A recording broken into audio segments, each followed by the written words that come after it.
No, he's correct. Now, the reason I say that, it depends on what premise you start with. If you start that everything that's outside of you, this is really reality, whatever it is, being is there. Nothing can exist but be. This is what we see is not really reality. It's just an appearance. I believe all is mind. And there is only one mind. Everything else is a doing. Like Jesus said, the kingdom of God is within you. So it's not out there. It's not over there. It's everywhere. It's within you. This is it. If you want to call the construct of heaven, get your different vision, because this is it. Wake everyone up, present this message one person at a time, one consciousness at a time. And if we can do that, everyone start to understand that we are all together, we're one, and we can reach a mass around the globe, and we can change the world because we are co-creation. Welcome to Prodigal, the podcast, where we discuss inspiring stories of self-discovery and transformation. Join your host, Don Jackson, and his dynamic co-host, Big Sean, as they lead you through captivating conversations, all designed to ignite your spirit and broaden your horizons. Whether you're on a journey of personal growth or simply enjoy staying up to date on the latest in culture, you've made the right choice. Get ready to be inspired, entertained, and enlightened. This is Prodigal, the podcast. What you doing over there, brother? You looking mighty good. I am just so excited. Today is a beautiful day. It is. The birds are singing. Yes. My heart is filled. Matter of Yes. fact, I just got an email. The publisher just sent my e-copy of my book that's coming out. What? So I'm excited about that. I can't wait to get the physical copy here in another 3 weeks or so. Yeah, man. Everything is just hunky-dory. So can I get an autographed copy? Of course. Oh, okay. I want you to sign it to my bestest, dearest. Don't worry. I'm Okay. gonna take Yes. pictures and sign a copy. All right, Okay, just cool. hold up. I got you. Yes, man. sir. I appreciate you. Guess what? We have a very special guest today. We do? That I'm looking forward to having Is that some right? meaningful dialogue. She's had a very extensive career in many areas. What's Ladies your name? and gentlemen, welcome to the show, Miss Sophia Demas. Well, thank you so much for inviting me. Oh, you're welcome. All is Oh. well? Everything is great. Congratulations on your book. Thank you. Yeah, Thank yeah, you. yeah. Thank you. Well, we're just going to start at the top. You wrote 2 books. Oh, before we And- dive in, I wanted to ask you something because I just watched this podcast that you had on. You had Coach Rex on. And Don, I would like to ask you if you really bought his spiel about that the Virgin Mary, Jesus, all the disciples never existed. They're just made up characters. I know that Sean didn't buy it, but I'm asking you if you bought it or not. The short answer, What's the short answer? Sure take a long they time. never existed. They didn't? They never existed. Okay. No, he's correct. Now, the reason I say that, it's all paradoxical.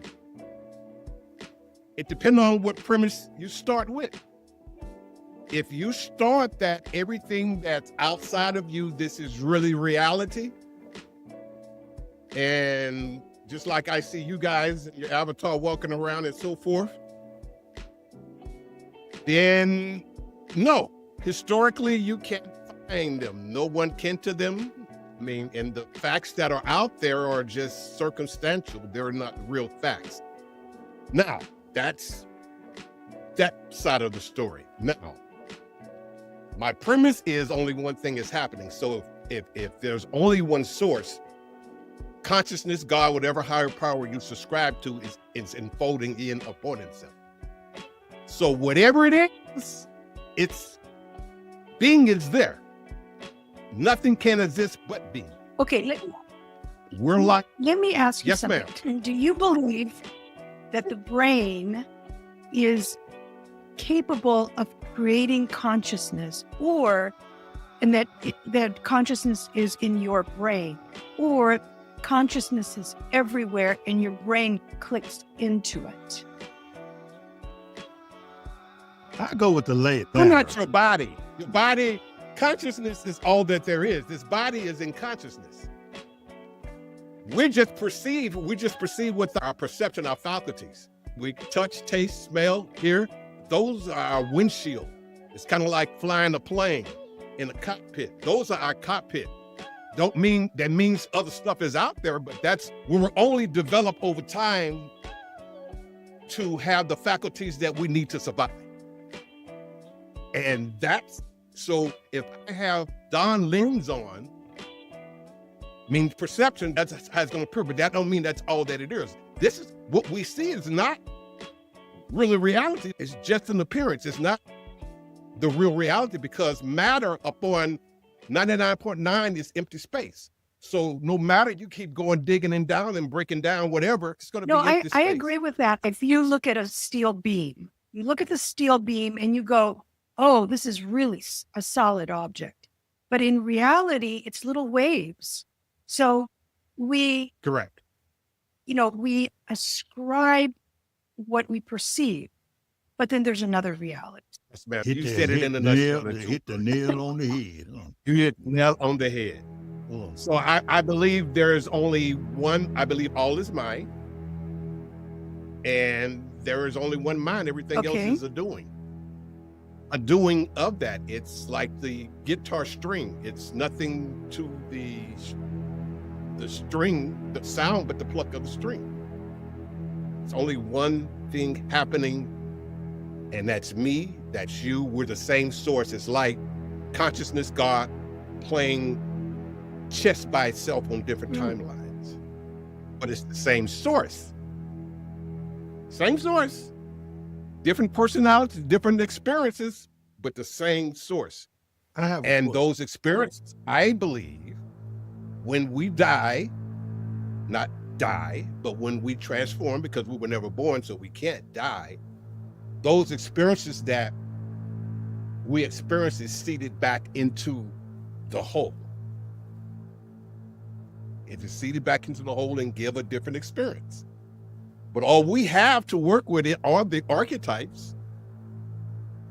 And that's really it. So I'm learning now to just sit back and experience and co-create, and knowing that all is well.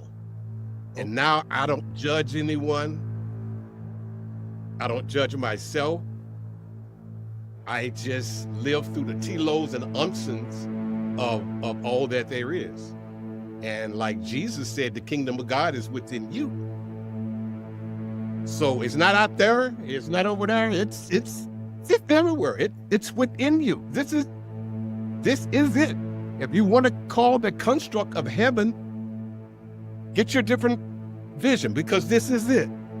It ain't going nowhere. You're going to have a different experience once you transcend, but this is, so we need to relax, and our goal is to wake everyone up, present this message one person at a time, one consciousness at a time. And if we can do that, and everyone start to understand that we are all together, we're one, and we can reach a mass around the globe, and we can change the world, because we are co-creators. We're it. We're the only game in town. This is the short answer. What's the long answer? I like you. I like you. Enough of you did that. You do that. That was part You of threw that from the top. Yeah. But yeah, I get excited. that I'm was part sorry. of the plan. When you found out you're the only game in town, when I didn't die, when I was on that operating table, and I'm like, I got to go do some more scholarship, find out what this is. And it was like, oh. Let's talk about your childhood. how did it feel growing up and not really having a family in the States? Tell us about that experience. I was raised by my parents, but we didn't have an extended family. So that when we moved to Greece, when I was like, it was just magical, because now I had just this slew of relatives and cousins to play with, and it was just wonderful, So that was basically the childhood. I feel very lucky, very fortunate for my parents and my upbringing. Now, you had some very magical experience or some spiritual experiences, synchronicities growing up. When did you started to notice that, and what was it like? So it started when I was 19. I will give you my overall belief system, okay, as you did. Okay. So I believe that there is a divine intelligence that knows what's best for us better than we do. And this divine intelligence wants us to be happy and find our true purpose. So it communicates with us via dreams, meeting a stranger that says exactly what we needed to hear, or puts coincidences in our path to nudge us via our intuition. For example, I'm a very strong-willed person, and I had made decisions. I did not want to get married. I did not want children, and I did not want to write a book. About 18 years ago, a medium, and the way I even got to the medium is so bizarre. I actually wrote it in my first book. She told me I was going to write a book. And I said, I'm sorry, but that's not in the cards. I said, first of all, I have nothing to say. And two, I'm a people person. I said, there's no way I'm going to sequester myself somewhere and write. There's no way. So she let me argue. And then very calmly, she said, word for word, she said, Spirit says when she's ready, there are many spirits here to help her and many hands on her. So I had made these decisions. And so I was successfully single until I was 45, when I got married to my husband, Frank. And then in 2011, one of my mentors, Father Stephen, who I think is the closest thing to Jesus. Not only is he a priest, but he opened up all of the covenant houses here in the Northeast for homeless youth. So I would have coffee with him every other month for 8 years until he moved away, retired, and moved to Florida. So one time he says, he was coming over for coffee, and then he says, that Turkish girl I told you that ended up in the shelter in Atlantic City? And I said, yeah. And he says, well, I'm going to go take her to get her cap and gown. Can I bring her over? I said, so he brings over this beautiful young woman. She had just turned 19 that month. And, I said, she didn't look the type to be in a shelter, So how did you end up in the United States? And she told me, and then I asked another question. And I said, well, wait, and I went, what? So Father Stephen says, I have an errand to run. I'll see you back here in an hour and 15 minutes. He knew exactly what he was doing. So I heard a life of continual abandonment and abuse that no one person should ever have to deal with. Anyway, long story short, we adopted her. So now Mother's Day is my new favorite holiday. And now she's married to this Greek architect living in Greece. She has 3 masters, living the life. So I did not just write one book. I wrote 2 books. Thank God I had my mind's door open just ajar to consider these things, okay? So what happened with the book is, again, in 2011, I was reconnecting with a childhood friend. And every time I would tell somebody my miracles, one of my miracles, people would just go, oh, these things only happen to you. And I'm reconnecting with her, and I told her my latest miracle. And she says, "Oh, these things only happen to you." And something clicked. And I'm like, wait a second, everybody has a miracle story, a coincidence story, a sign from a departed loved one. But the sheer number of events that happened to me is incredible. So what I did is I listed all the miracles I could think of in a chronological order. And then what I discovered was preceding each miracle was a coincidence. This coincidence happened. Wait, can I stop you from unpack that? When you say right after each miracle there was before each preceding. miracle, there was a coincidence. And when I discovered that what I had done is acted on the coincidence. And by acting on the coincidence, instead of going, "Oh my God, what a coincidence," and just letting it go, right? Brushing it off. I took action. And so what I discovered, by taking action, this divine intelligence and I co-created exactly what I needed at that particular time. Does it happen like that all the time? Does it come more as an intuition or a coincidence of something just happened? Okay, there's a difference. I need to differentiate between a coincidence, like, I'm thinking of somebody and they called. Okay. But nothing really, that's a coincidence. But when the coincidence happens, and in most of my cases, it wasn't like, "Oh, should I act on it? Should I not?" It was so bigger than me that I naturally acted on it and I got what I needed. It just happened that way. It just happened. Wow. Okay, Yeah. for example, these are two short little stories that provided two things I needed for our wedding. Okay, so the first one, because Frank and I decided to get married on 4th of July and the wedding date was 4th of October. That's just 3 months. All the venues were taken, photographers, music.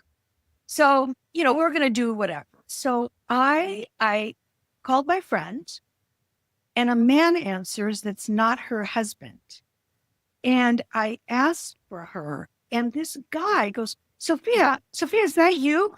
You called me. I'm Jerry. You called me. Look, I'm really late for a meeting. Can I call you this afternoon? And I realized who it was, an acquaintance that I knew socially. And because he had a Greek accent. And I went, "What?" I said, promise me that you're going to call me back." And he promised. And I said, "You have to." So I had misdialed the last digit, and I got this guy that I knew. Okay, so he calls back. And as a result of that wrong number, at the time, he owned the Barclay Hotel here in Philadelphia, this beautiful old world, hotel. And he gave us the ballroom for free, threw in 2 nights in the presidential suite. I asked that I invite him and his girlfriend to the wedding. So that's one. Okay. The other one, I get a call from this woman who tells me that she found my driver's license. And she wants to know how to give it to me. And so she had to do some search. And it turns out she just lived a couple blocks away. So I said, "Thank you so much." I said, "Just slip it in the mail slot." So she does, with this lovely little note about how much she and her boyfriend love Oregon. Okay. It's not the end of the story. So about a couple months before the wedding, I get a call from her. And she says, "I'm the one that found your driver's license." I said, "Yes." She says, "Well, you're going to think this is a little strange, but I just found your ATM card." What? Now, so again, this is bigger than me. She says, should I put it through your mail slot? I said, no, we've got to meet. Okay. So she comes over, and this lovely little young blonde. And what happened is I would go to this one ATM where it spit it out right away. But this one kept it until the very end when it says, would you like to make another transaction? Well, I thought I already had it. And so the next person can clean out my bank account, right? It's her. So, well, as a result, she is a concert violinist, and she ended up playing at the wedding my favorite piece of music, Concierto de Aranjuez, that was written for guitar. And she got her friend who played the classical guitar. I'm walking down and she did it for free for our wedding present. I'm walking down the aisle to my favorite piece of music. Okay, but here's the point. I mean, which one would you say is stranger? The fact that this woman keep giving your information, that's crazy. And then had to look you up and then come up with a phone number, that's crazy. But it didn't happen one time, it happened twice. And she just happened to be down the street. I'll say she's borderline stalker. Okay. So the point was this. The first one, when Jerry said, I'll give you a call later, I could have very easily said, you don't have to. This was a wrong number. I have nothing to talk to you about. But no, it was bigger than me. It was like, no, you have to call. This is amazing. And when she said, can I slide the card under your mail slot? Yeah, it's wild, but yeah, just thank you very much. This is what I'm saying. I'm trying to illustrate that I took action. And right. Yeah. The second one gave you more gratitude also. You wanted to thank her in person before you knew the gift that she had to offer. well, yeah, I mean, but I didn't even go there. I didn't even know that the Barclay had a ballroom because it had been converted into condos. So it was just wild. And so that's an example of these. The beautiful illustrated, I get it. I mean, you can't deny those synchronicities once you get a chance to look back over it. Yes. And I don't judge these miracles. I don't say, oh, this one is a lesser miracle than that one. But I did it with my husband.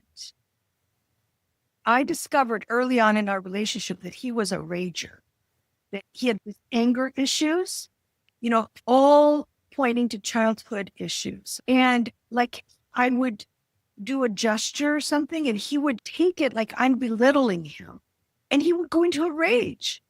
And belittling him. Like one time we were in this hotel, it was a Valentine's Day, and I went to get glasses from the living room because they had stems on them.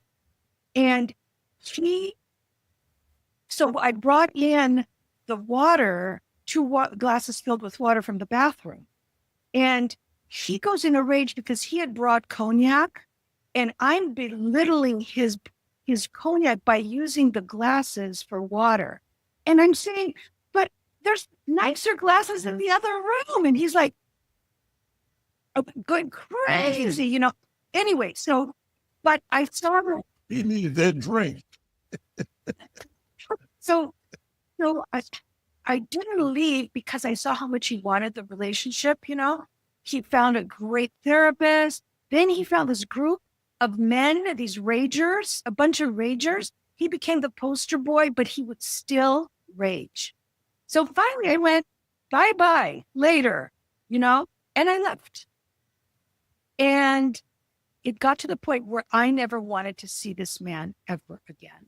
I moved out and I was living with my girlfriend who was going through a divorce. And so finally I just went, I had the divorce attorney's card in my hand. Now, I don't know, have you heard of the book, A Course in Miracles? So I was forced to read that book. I resisted reading it for almost 2 years, and it kept slapping at me from all different directions. I was forced, but that's in the book too. So I decide, okay, now I am free as a bird and I want to see what the next chapter of my life is going to be. So I'm going to open the Course in Miracles for guidance. And I hadn't opened it before because I didn't want it to tell me something I didn't want to hear. But now I know I'm never going to see this guy again. And I opened this book to the chapter titled The Healed Relationship. And I'm like, no, but the rule is I have to read it. I have to read it. So I found myself having a debate with this book. And basically what I got out of it was God is in everyone. And if your brother comes to you with his hand outstretched to make contact with you, and you say no to your brother, you're saying no to God. So, okay, fine. So no skin off my back. If he calls, fine, I'll hear him out. He called the next day. And he wanted to get together. So now, if I say no to him, I say no to God. So I said yes. So he comes over and was so angry, I had him sit across from me on the dining room table. And I said to him, I want you to know that the only reason that you are sitting in front of me is because of a miracle. And he says, well, I have a miracle for you too. Like, okay, you first. Because obviously that's how he's sitting there because I read it in the book, He tells me that he was taking the fountain. We have a fountain in the garden. And it has a basin and then a very heavy column where the water comes out of the column, climbs the column, goes into the basin. He says, I was taking it apart to fix the pump. And the column fell on my hand. Now, if that was true, his hand should be hamburger. And he's telling me this, he's taking off his wedding band. And I'm looking at his hand and there's a bruise with a little tiny scratch. And he shows me the wedding band and it had taken the brunt of the weight of the column. The symbolism, I needed to see something that dramatic where he had a squashed wedding ring. And his wedding ring is what saved his hand. So that dramatic event completely disarmed me. And we started seeing each other again. And now, so there's three things here. I had to hear something that dramatic. And then I was supposed to go to Maui, Hawaii, and be my best friend's matron of honor for the third time. And so I wanted to ask him, but I had trepidation because he had sabotaged all these romantic getaways. And finally I thought, no, I'm going to trust him. And I can always, get out. So we're flying, we're on our way. And I thought, oh my God, I need reading material. So I grabbed this book. I have like a 7 books that I had started reading and hadn't finished. And I was so disappointed when I got in the cab. It was Endless Energy, not your beach read, it's because I wanted the novel. And it's written by Dr. Deborah Green, who's a kinesiologist. So I'm on the plane. This is my only reading material. I'm reading about these energy clearings she gives. And they heal people. And I'm like, wow, Frank could use one of those, And so I thought, okay, when I'm reading and I'm going in the back of the book as she was doing the citations. And I thought, okay, maybe I can find somebody in Philadelphia. So I'm on the back of the book and it says her name and where is she? Her address is in Maui, Hawaii. And not only that, but she's on Kihei Road where our condo was. Oh, no, you call this person up. When we had our layover. And she said when she could do it and when we were available. And it was 2 hours each. I said, I have to ask Frank because this is completely strange to him. And I said, Frank, look, Maui. P.A. Road. So he says, well, it's meant to be. Okay. So we have his readings. Okay. This was in 2009. And I don't know if it's the reading or if it was that he knew I trusted him, but he has not had one anger episode since 2009. I'm married to my dream guy. So there you go. I was going to ask you early in the story, I was like, all these synchronicities for you to just. Yeah, I do. Here, you can get it here. But here's the question. You say that he was a rager. I have never heard that as a term. And then for you to say there was a group of ragers. Yeah, it was called Menergy. It was called Menergy. And this guy ran this group. And there was a judge in there, truck drivers, all walks of life. But I'm trying to unpack the word rager. Real thing. I've never heard of, I understand somebody enraged and all that good stuff, but I've never heard that is, he's a. It may not be a real word. Because I'm saying, because black That's not folks, what work. You get the point. yeah, I'm saying, well, black folks, we don't call it a rager. They just say he mad as hell. Or he mad as if, you know what I'm saying? So I thought I learned something new today. Damn it. No, I think what was the kicker for me was that I did nothing to belittle this man. I mean, he was normally a mild-mannered man, but because he was kind of ignored, his father, he was little when he was little. Childhood issues. Yes, childhood issues. And the brother was big like the dad. And so he felt demeaned. And he carried it on in adulthood. And it's gone. I mean, so it was going back to, this divine intelligence that wants me to be happy. So, I have this ideal life, Earth pilot, co-pilot. I have this wonderful daughter, and I've written 2 books. It was against my will, but I have found my purpose and I am sublimely happy. So, so therefore I trust. Look at you. Yeah. So you can go ahead and bless some other children somewhere. I'm going to give you a website address, and along with this PayPal and Cash App, numbers. And instead of taking all these trips to Greece, and look at, to be honest, we got some folks that really need some blessings and some coincidences. Yeah. Beautiful story. Beautiful story. So how would you tell our listening audience, what are some of the things they need to do to notice those synchronicities? Okay, well, from my experience,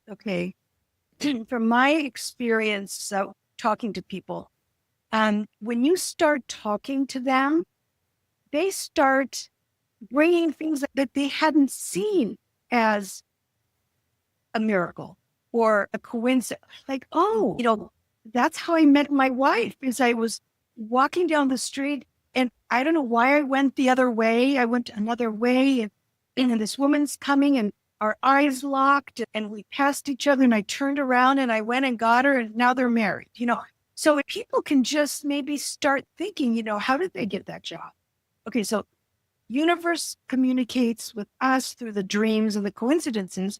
We communicate by asking for what we want and saying thank you with gratitude. So prayer and gratitude is how I ask for whatever I want. And then all day long, I say thank you. And I believe that where that comes from is, and this comes to the first question about how I was raised. Okay. So my mother was very religious, but it wasn't just her religion that was important. She derived her spirituality from her. She never forced it on me, but what she would say to me is, I'm a toddler. And in Greek is my first language. So like any object, like the glass, by changing the ending, you get the little glass. So it makes the objects kind of cute. So she would say to me, Sophia, if there's something that you want, you just ask little baby Jesus. You just ask little baby Jesus whatever you want. He loves children. And if you're scared, if you wake up in the middle of the night, because sometimes you get scared in the dark, just ask the little Virgin Mary to protect you. So, Subliminal messages. yes, Feeding your consciousness. Yeah. Okay. It was like the idea of communicating with unseen beings was perfectly normal. Gotcha. So that's bad. It's Yeah, we've been talking to unseen beings all our lives. Yeah. Yeah. Spirits will revel it. There you Prevalent. go. All my life. Demons cast out. My father, he was the go-to to cast out demons. When we were younger. It don't manifest like that nowadays. Man. I remember as a kid seeing several exorcisms. Well, did you see it? Yes. Have you? I didn't see any spirits. What I seen was what was right in front of me as the person going through it, acting it out, talking in other voices, that type of thing. But I didn't see any Well, I spirits. haven't seen any, and I don't want to. Well, if you do it, just take comfort in knowing that it's you. It can be nothing else. So do you believe in heaven? I believe that you make your own heaven or hell here on earth.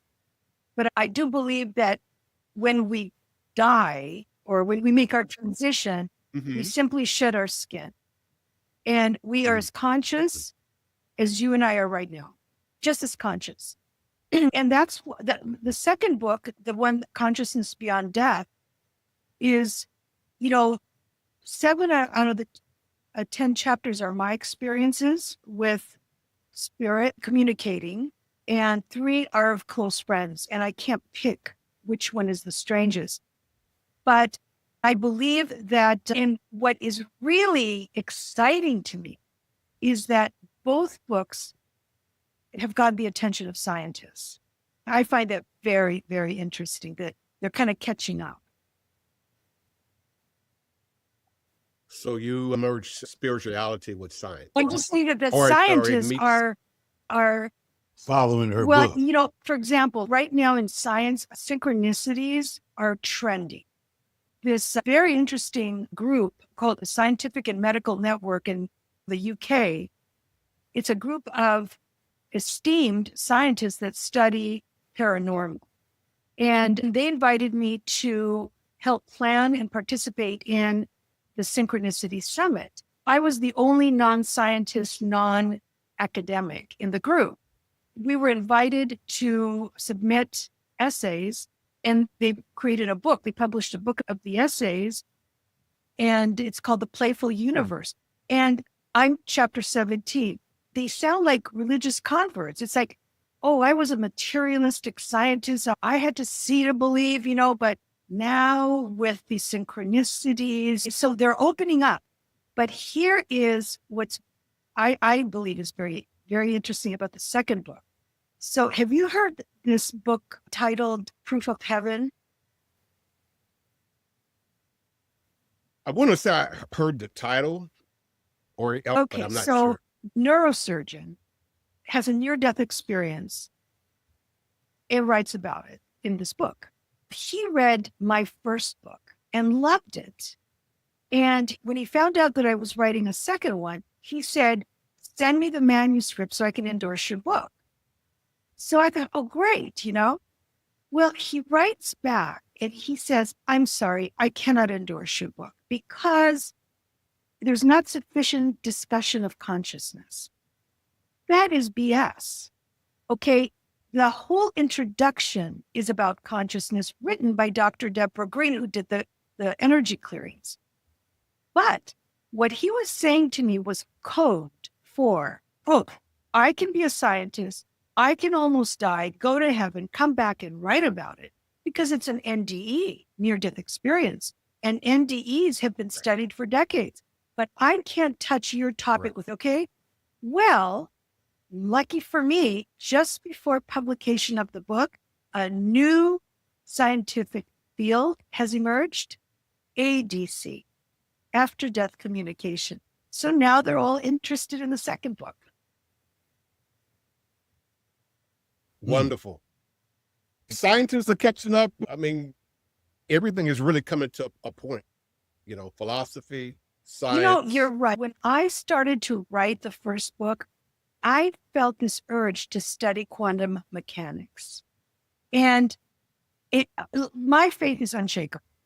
But I needed to know, how could these things happen in our physical world? And it helped. It helped me. So you're right. It's blending. Yeah, that's what quantum mechanics did for me. When you understand everything is connected, it starts to make sense. And when I keep going back to only one thing happened is whole, so everything's connected. Yeah. So, yeah. And I think,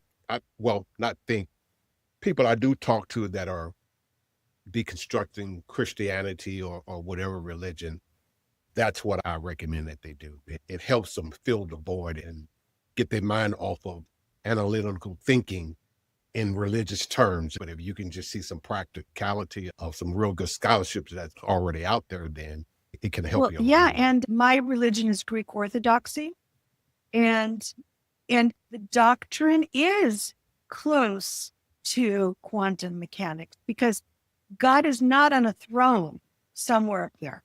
Omniscient, omnipotent, omnipresent. So everywhere. So that's the same as consciousness, everywhere. It permeates it permeates through all and everything. There's nothing. So God sits there in front of you, right now. Hey, God, we're like the ocean. There's nothing but the ocean. Now we're the bubbles of the waves. Now we're waving right now, thinking that we're separate. Yes. We're waving, having fun, thinking we're separate, and we're just making up all this stuff until we fall back into the ocean. Yeah.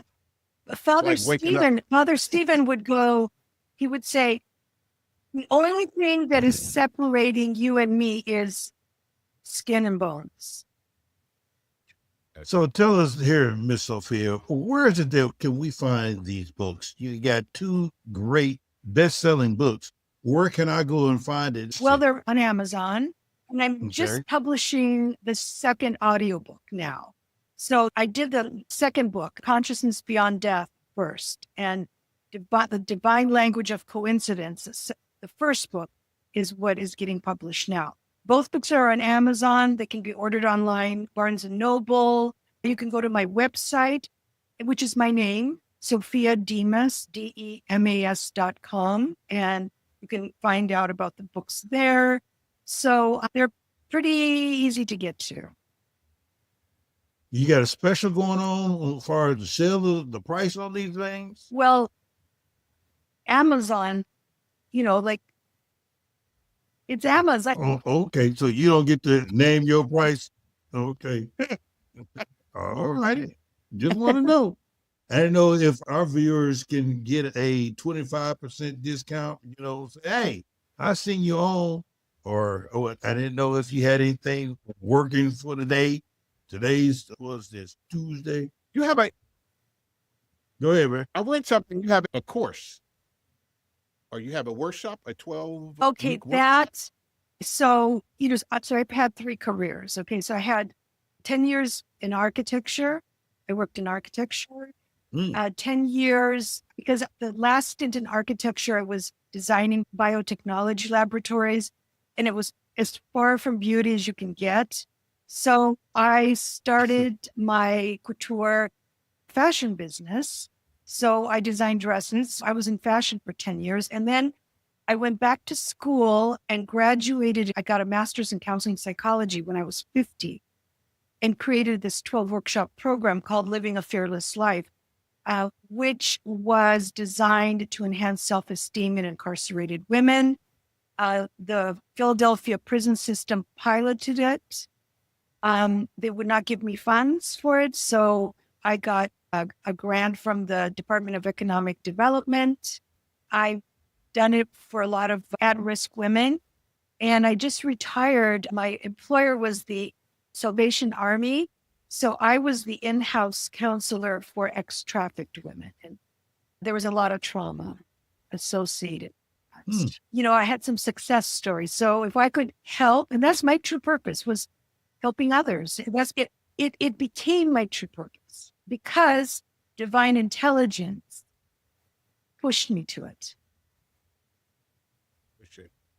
T-Lows knew you can nudge you to move in those directions. And you listen. It all goes back to your mom. When you're laying in the bed and she's whispering, said, when you're feeling lonely, go talk to the angels. Yep. She was big on. Is there anything else you would like to leave with our audience? Takeaway to be that it's impossible that these things only happen to me. So to trust your gut, and when you see something that takes your breath away, do something. Take some kind of action on it, because if these things can happen to me, they can happen to anyone. Beautiful. Beautiful. That's all right. Last question. Do you really believe there was Matthew, Mark, Yes. and John? Peter and Paul. Yes. What the hell Apostle Paul thought from his subjective experience? Okay. I think, are we out of time? Are we out? Go. I went close. No. I did that so Okay. it's on me. So, okay, Don, I'm addressing you. You are a skeptic.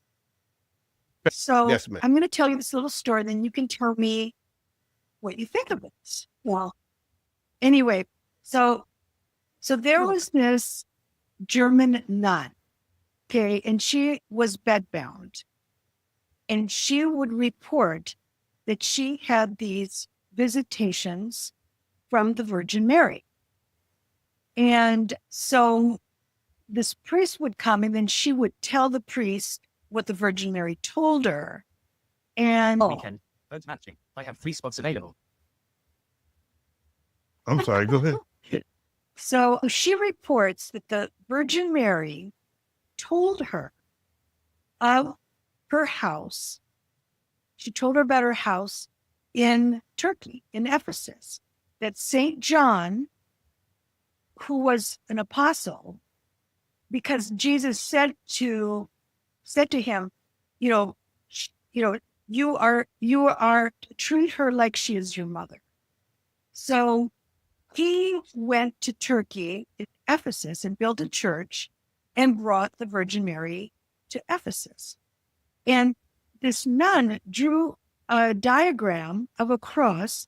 So St. John built this little house for her that she had drawn the diagram. And it was, in the diagram, it showed like a water spring underneath the house. And then there was a road, and it says road to Jerusalem. Okay, so the nun dies. There's these 2 priests. They're like scholars, and they decided, well, we need to go and find this place, if it even exists. So they go to Ephesus. They find this road they ask, where's the road to Jerusalem? They're going up and down this road, and there is no such thing. Okay, so they gave up, and there were some women in the field there, and they said, where can we get some water?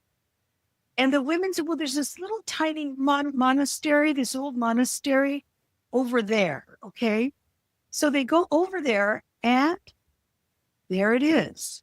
It was just the foundations in the shape of a cross with a spring underneath. And what they discovered was that they had been on the wrong road to Jerusalem. That was the new road. But right by there was the old road to Jerusalem. So how do you explain that?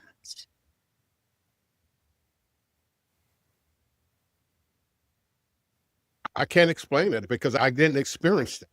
I can't explain anything that anyone says because everything is subjective. Well, I can't. because there's a lot of elements. Experience. You can't call on. It's like trying to hold on to water. Now, So nevertheless, someone else experienced, and we all know impermanence is going on right now. Everything is I keep going back to everything is connected. So if everything is connected, God is unfolding upon himself. It's just a okay. dream. That person could have had that dream. That person could have had that experience, but it didn't happen in real life. Now, Let me put it like that. I've gone to this place and I've seen it and I went in it. So it is that she would have this diagram that these priests actually took to find this place, and that it does exist. I wouldn't doubt no one else's personal experience, subjective experience. I have no way of validating or proving it or anything because it's subjective. So it's no way to test it. And there is nothing that's even here now that can give us evidence, real evidence. If Jesus was spirit and we spirit, everything is God spirit. is in everyone. It emanates in everyone. Now, not to say God didn't imagine that and that didn't happen, but if I wasn't there, I can't test it. I don't have no way of proving it. I look at it like this. I have all kinds of dreams. So do all of us. I can't take you there right now. I can't prove it to you. Hell, I don't even remember most of them. Boogeyman come, almost about to eat me. I wake up.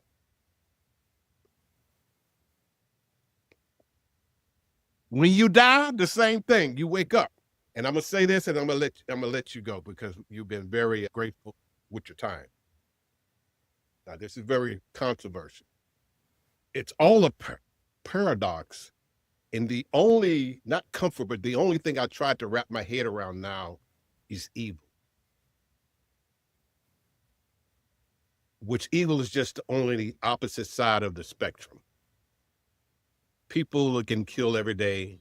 Babies are being raped, mutilated, and there's nothing we can do about it. So I contributed that, the evil part, when someone just disappear, because this flesh is not real. It's just a plane consciousness.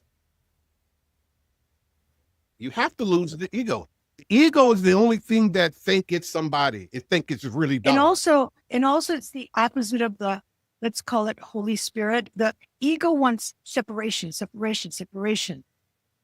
Holy Spirit wants unity. What is there? What is there besides experience? Knowing. That's it. So to experience, he has to go within himself and start imagining all of this shit. Just trying to work himself out of delirium.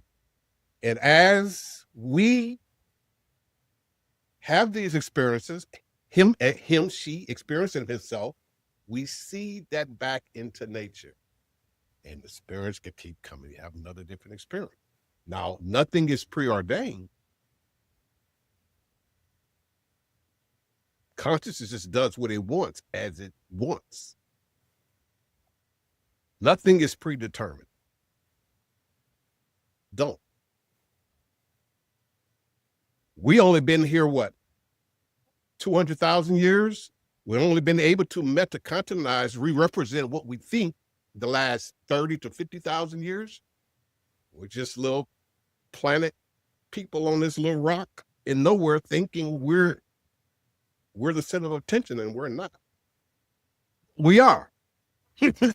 We're not, but we are. So is that the same as saying, well, are there life forms on other planets? How do we not know that? If we gonna say that the moon is so many millions of miles away, the sun is so many million miles away, and what is it? Jupiter is the furthest, who's the furthest planet from us? But how do we know if folks are living over there or not? Well, according to Don, there's no evidence. Okay. There's no evidence. I mean, you can say, well, how can we be the only people or animate objects, you know. I mean, how could that happen? Because, I mean, if the axis of the Earth was just like 3 degrees off, it could not sustain humans. So, Don, there's no evidence. Yeah, there is no evidence, but I reserve this been happening for, well, I'm going to count it. It's been happening forever, ever, and really there is no time. I mean, perception brings on time. Well, time is man-made. A human construct. But the real you that real core you sits outside of time. So really you have one foot in the classical and one in the quantum simultaneously. So you can be the witness and knowing that all is good, all is peace, and you can be in the classical and let your little ego, and then you can live in that world. But then you have to be able to shut the classical ego down to really know what's going on to sustain yourself. Yeah, you know what I think interesting is that these popular physicists, you know, like, what was his name? Kaku. They're like, very soon we can time travel, we can bilocate, we'll be able to disappear, reappear. And I'm like, what are you talking about? Yogis have been doing this for thousands of years, and you don't find evidence of it because they feel that by talking about it, they don't want to risk showing pride. So they don't talk about it. But if you go onto my website at sophiademas.com, I have a page there. It's called My Influencers. And there's 8 people that I had personal contact with that I consider to be my mentors. And Father Steve is one of them. But if you read just one blurb, read about Abbess Ameliani. She's a nun. She's an amazing woman. We've actually become friends, and an incredible story. But her story is a first-hand account of bilocation that I think you might find very interesting. Yeah, I'll definitely do that. Go ahead, sir. In closing, but I'm just thinking, if y'all mentioned consciousness, and you're conscious, I'm conscious, we have our own form of consciousness, and we are in our own place. How is it that we can see the exact same thing at the exact same time? Now, question, if you're riding in a car and you're doing, let's say, 90 miles an hour, you just driving down the road, you're a passenger. Can you look at the lines in the road and keep up and see the entire line? Can you see that little strip on the side of the road? Can you like pinpoint it and keep up with it at 90 miles an hour? Can you look at a blade of grass over there in a field and point it out and see that at 90 miles an hour? My point is, how are we expected to see the exact same thing and we're rotating on this earth at 1,000 miles per hour? How are we going 1,000 miles an hour in a circle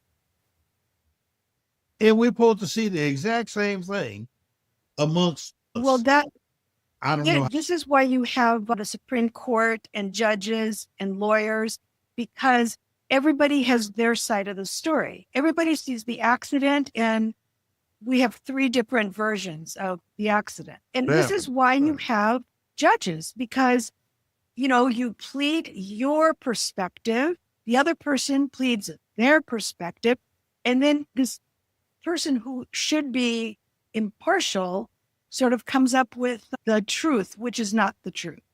But anyway, You say, I say, and then lie. Yeah, and I'll say this and we'll wrap it up. Amen. I say we can all see because it's only one thing happening. So we're only disassociated, our own little disassociated all. But we're all connected to the same field. Okay. So that's why we see the same thing, because there's nothing but this is happening. And that's it. Wow. So yeah, This has been awesome, Miss Sophia. Miss It was Sophia. like- You know, Miss every time I Sophia. hear the word Sophia, It was my, it another was my color pleasure. purple. Awesome. So, Sean, any last words? We're going to wrap it up and definitely have her back at some point when she write that next book. Well, after this second one is, When the new one is completed, we'd like to have Yeah. her back at some point. I don't want her to write if she writes 3 books, I want her to write a chapter, you know, in Ragers, you know, we got to put that in, you know, so somebody like me will know what the hell we talking about. And say in Rage, that's what he was. I'm gonna have to find that. I'm a hockey fan, so when I see folks fighting out there, I'll say, well, he was a rager. So I'm gonna leave you with this. This wasn't a coincidence. I want to send you my ebook so you can do what you know to do with it, read it and write me a review and all that good stuff. And if I can do the same somewhere, I'll do it as well. So that's the coincidence. Amen. That's the synchronicity coming out of this. Yeah, I believe that. I believe you're going to put me in some doors that wasn't even open. Yeah, that's it. She get a glaze. Okay. Ladies and gentlemen, you've been listening to Prodigal, the podcast. I'm your host, Don Jackson, with my co-host, Big Sean. We have had a fabulous, most intelligent conversation. What a day, what a day. Sophia Demas. Once again, Sophia, we thank you, our audience, and thank you. Be sure to go to our website, get our books. They're on Amazon, or you can go to our website. Until next time, Don and Sean say peace and good night. Thank you for tuning in to Prodigal, the podcast. We hope today's episode inspired you to embrace your own journey of self-discovery and transformation. Don't forget to follow us on social media and subscribe to the podcast so you never miss an episode. Join us again next time as we continue to explore the ever-evolving world of culture with your hosts, Don Jackson and Big Sean. Until then, keep discovering, keep transforming, and keep being the amazing person you are.